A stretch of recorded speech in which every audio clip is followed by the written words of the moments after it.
In today's video, we're talking postpartum anxiety. Did you know that 70 to 80% of all new mothers experience some negative feelings after birth? It is so common for us women to experience severe mood swings after giving birth, which sometimes can be chalked up to baby blues. However, with the rising incidence of mental illness that are associated with disability, postpartum depression and anxiety rates continue to escalate. And it's really commanding the attention of society and primary care providers who are looking after women of reproductive years.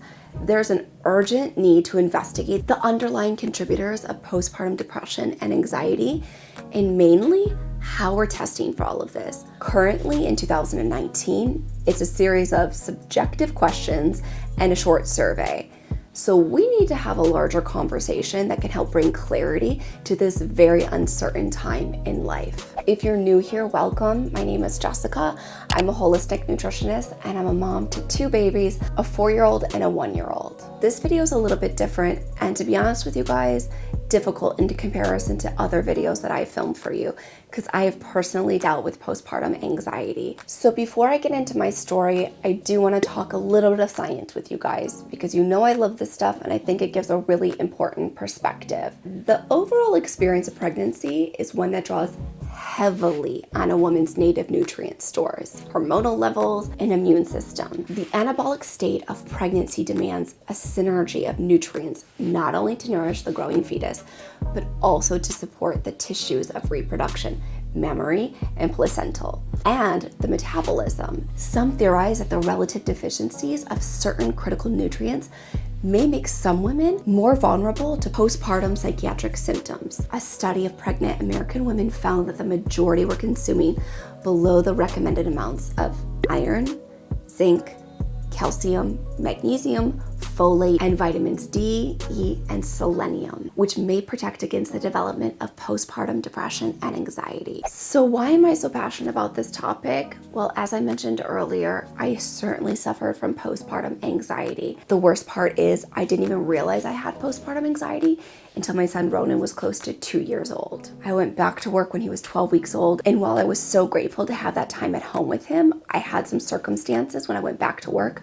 One being 3 days after my maternity leave, I had to get on a flight out of state to be gone for 4 nights and 5 days. I was an exclusively breastfeeding mother, so that came with a host of anxiety, leaving him ensuring my entire maternity leave for 12 weeks, pumping and storing to make sure I had enough milk. Everything felt planned and calculated and not relaxing. Starting at about 3 or 4 weeks, every single day felt incredibly critical to build up that storage of milk because I knew I was gonna have to leave him. That gave me an extreme amount of anxiety. In addition to that, I had some personal things going in my life. I had obligations to friends that I had to be away from him for extended periods of time. All of this required my milk and gave me a lot of anxiety. I began to become extremely terrified to leave him. And while many of those symptoms are normal in foresight, the fears I had were not.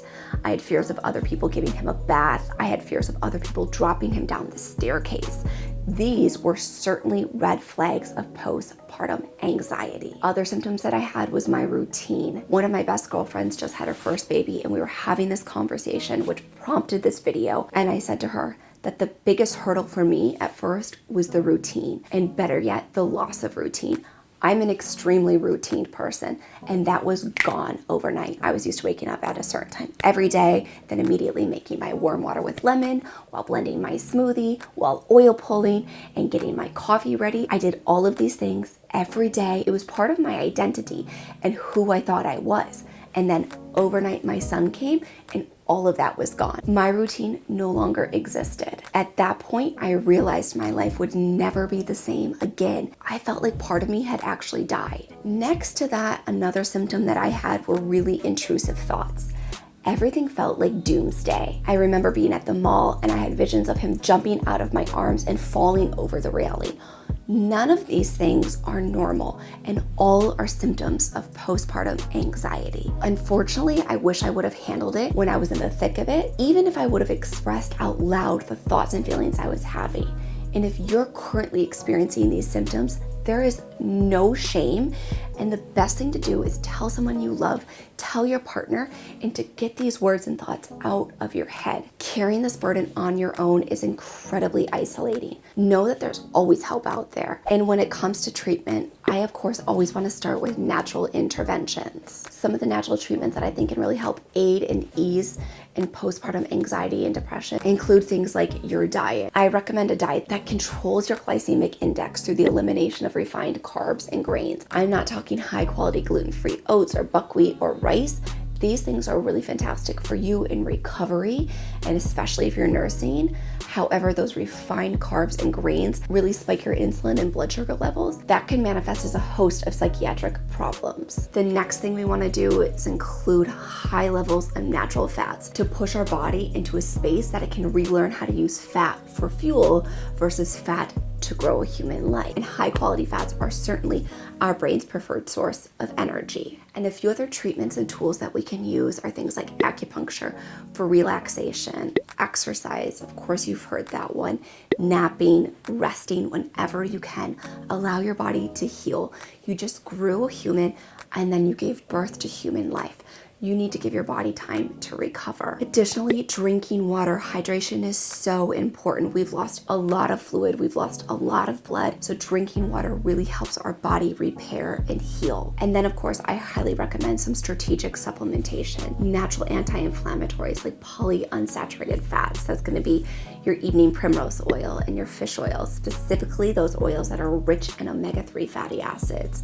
I love methylfolate, vitamin D, magnesium, curcumin, which is that active component of turmeric, and then probiotics. All of these can really help your body rebalance and heal. Even implementing one, if not all of the measures that we discussed today can help you on the path to recovery. I hope to bring pregnant and postpartum women to a place of comfort, to know that it's okay to share their stories, even if it's 2 years later. We need to empower new mothers to find the answers for their sake and the sake of their little ones. And if you liked this video, I would love it if you would share it with somebody who you think could potentially benefit from the information that we discussed today. And if you're new here, I would love to have you join our community. You can hit that subscribe button right over here.